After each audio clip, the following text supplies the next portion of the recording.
Today's question is, how do we set boundaries with extended family?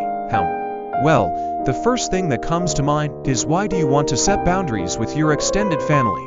Maybe you've been setting boundaries with your nuclear family, your spouse and children, and you're doing great at it. And now you're expanding your territory and you're looking to set boundaries with extended family. Or maybe it's the other way around.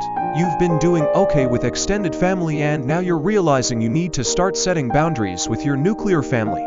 Either way, it's great that you're thinking about this, because sometimes our extended family can overstep boundaries as well. So let's talk about some ways that you can start setting boundaries with your extended family. The first thing that I thought of when reading this question was to think about the different types of boundaries that we have. We have physical boundaries, emotional boundaries, mental boundaries, spiritual boundaries, and sometimes even financial boundaries. So when you're thinking about setting boundaries with your extended family, think about the different areas of your life and what boundaries would be helpful for you to set. For example, maybe your mom has a tendency to come over and give you advice, whether you ask for it or not. Maybe your brother has a tendency to show up unannounced.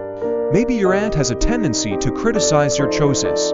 Think about the different problematic behaviors that your extended family members engage in, and then think about what boundaries would be helpful for you to set around those behaviors. The next step is to communicate your boundaries assertively. Remember, assertive communication is not aggressive. It's not passive-aggressive. It's not angry.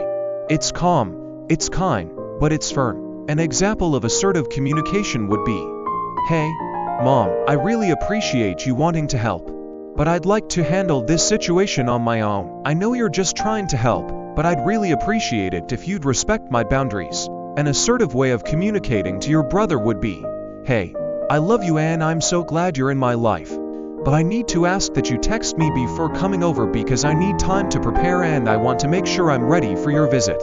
An assertive way of communicating to your aunt would be, "Hey, I really appreciate your feedback, but I'd like to try things my own way this time. I'm capable and I'm excited to try this new thing." Remember, it's okay to set boundaries with your extended family.